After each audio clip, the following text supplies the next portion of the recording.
नमस्कार दोस्तों, ज्योतिष का सफर में नरेश गांधी का सादर प्रणाम। ये हमारा 123वां एपिसोड है जिसका नाम है राजयोग। हमारे प्राचीन ऋषि मुनियों ने ज्योतिष शास्त्र की रचना की थी। उन्होंने समाधि में जाकर ही ब्रह्मांड में ग्रहों की दूरियों को नापा था। भविष्य जानने की उत्कंठा ने ही ज्योतिष शास्त्र को जन्म दिया था और उसके साथ ही गणित शास्त्र भी अस्तित्व में आया होगा। धीरे धीरे ज्योतिष में कुछ ऐसे चौकस नियम उन्होंने ढूंढ निकाले जिसे योग कहते हैं। कुंडली में योग को देखकर ही वह समझ जाते थे कि जातक भविष्य में राजा बनेगा या फकीर, और उन योगों को नाम दिया गया राजयोग। आज हम ऐसे ही कुछ राजयोगों की चर्चा करेंगे। वैसे तो राजयोग बेशुमार है। यहाँ जो राजयोग हम प्रस्तुत करने जा रहे हैं वह हमने सारावली से लिए है, जिसके रचयिता कल्याण वर्मा है, जो खुद भी एक राजा थे। समय समय पर हम उन सारे राजयोगों को जानेंगे। आइए जानते हैं कुंडली में राजयोग कैसे बनता है।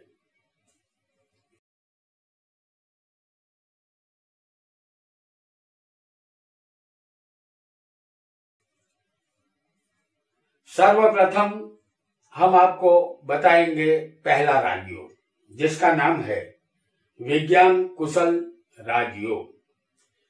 यहाँ कन्या लग्न होगा और उसमें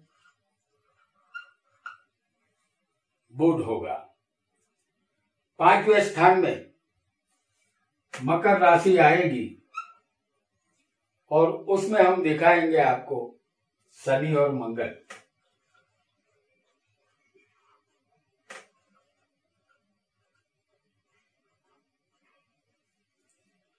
और 11वें में होंगे, जहां पर कर्क राशि आएगी, चंद्र, शुक्र और गुरु।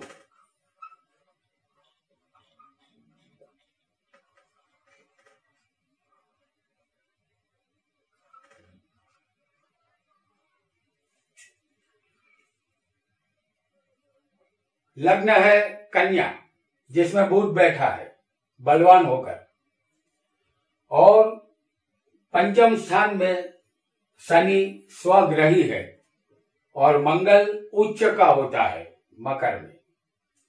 यहाँ पर 11वें स्थान में चंद्र, जो कि बलवान है, और उसी राशि में गुरु उच्च का होता है और उसके साथ बैठे हैं शुक्र। इसे कहते हैं विज्ञान कुशल राजयोग। अब जानते हैं इस राजयोग का फल। किसी भी कुंडली में इस तरह का योग बना होगा तो उसे विज्ञान कुशल राजयोग कहते हैं। ऐसा योग होने पर जातक राजा तो बनता ही है, साथ साथ वह विज्ञान में गहरी दिलचस्पी लेने वाला होता है। विज्ञान कुशल भी ये राजा होता है। हर विज्ञान संबंधित जानकारी इस राजा को होती है। आइए जानते हैं दूसरा योग। दूसरा राजयोग कौन सा है उसे भी हम जानने का प्रयत्न करते हैं।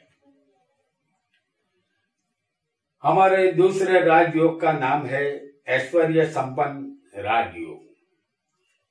यहाँ हम आपको कर्क लग्न की कुंडली बनाकर दिखा रहे हैं और उसमें होगा चंद्र। तीसरे होंगे शनि और मंगल। यहाँ पर जो राशि आएगी वो कन्या होगी और उसमें शनि और मंगल होने चाहिए। चौथे तुला राशि आएगी और उसमें होगा शुक्र।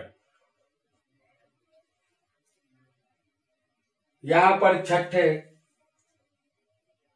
धनु राशि आएगी और उसमें होगा सूर्य। और सप्तम स्थान में आएगी राशि मकर उसमें होगा बुध।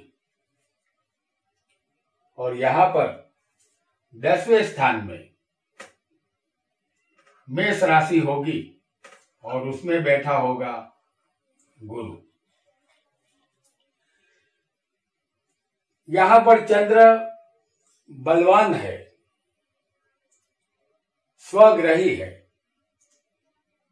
हालांकि शनि और मंगल यहां पर बलवान नहीं दिखाए गए तीसरे स्थान में, लेकिन शुक्र यहां स्वग्रही है, बलवान माना जाएगा। सूर्य भी धनु में है, मित्र के घर में है, और बुध भी अपने मित्र के घर में बैठा हुआ है, और गुरु वो भी अपने मित्र के घर में है।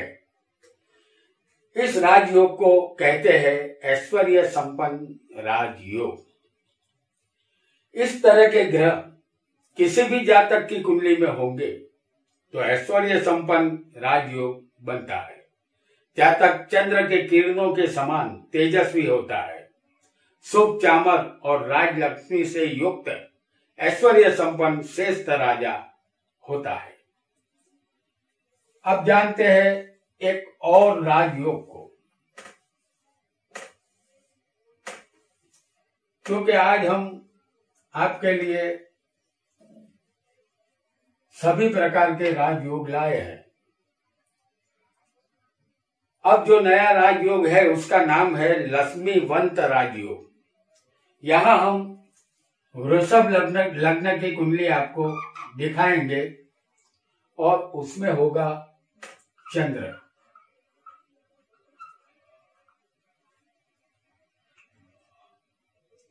वृषभ में चंद्र बलवान बनता है और सिंह राशि में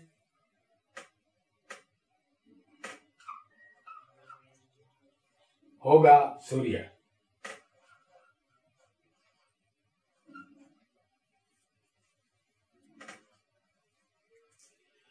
वृश्चिक में होगा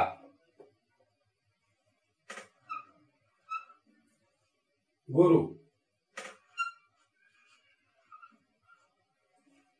और कुंभ में होगा शनि।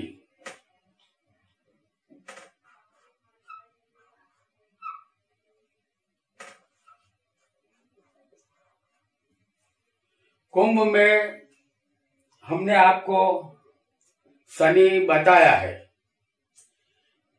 अगर किसी जातक को इस तरह से ग्रह बैठे होंगे तो उसे कहते हैं लक्ष्मीवंत राजयोग। अब जानते हैं इस राजयोग का फल। ऐसा योग बनने पर जातक अत्यंत लक्ष्मीवंत बनता है। लक्ष्मी की कृपा जीवन भर बनी रहती है। अनेक कीमती वाहनों का सुख ये जातक प्राप्त करता है। आइए अब एक नए योग को जानते हैं।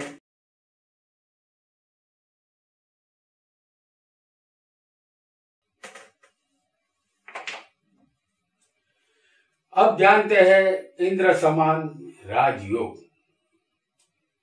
मकर लग्न में हम आपको दिखाने जा रहे हैं शनि को।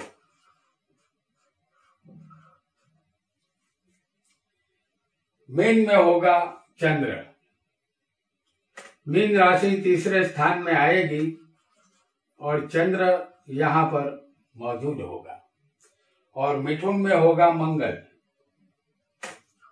मिथुन राशि छठे स्थान में आएगी, वहां पर मंगल मौजूद होगा। और कन्या में बुध होगा। कन्या यहां आएगी भाग्य में। और धनु राशि में गुरु होना चाहिए, तो गुरु 12वें आएगा। लग्न में शनि, तीसरे चंद्र, छठे मंगल, भाग्य में बुध और 12वें गुरु होगा, तो उसे कहते हैं इंद्र समान राजयोग। ऐसा योग बनने पर जातक इंद्र के समान तेजस्वी, पराक्रमी, महिमावंत राजा बनता है। आइए आगे बढ़ते हैं और जानते हैं कि नया योग कौन सा है।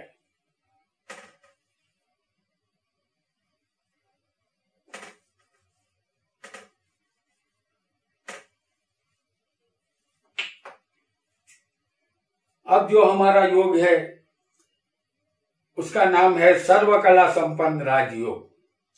यहां हम मीन लग्न की कुंडली आपको बनाकर दिखा रहे हैं और उसमें होगा चंद्र। सिंह राशि में यहां पर 1 2 3 4 5 सिंह राशि में होगा सूर्य और मकर में होगा मंगल। मकर राशि यहां पर आएगी, यहां होगा मंगल और कुंभ में हम दिखाएंगे शनि को।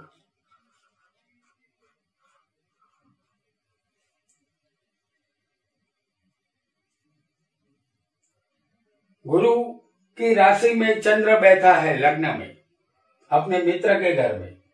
सूर्य यहाँ स्वग्रही है, मंगल 11वें स्थान में उच्च का और शनि 12वें स्थान में स्वग्रही है।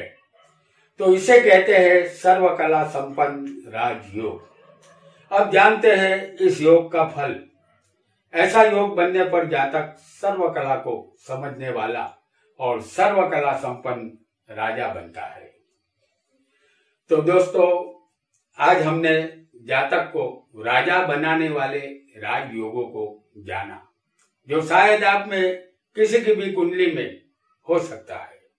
ऐसे ही अन्य राजयोगों को लेकर हम आते रहेंगे। आज के लिए इतना ही। आपका बहुत बहुत धन्यवाद।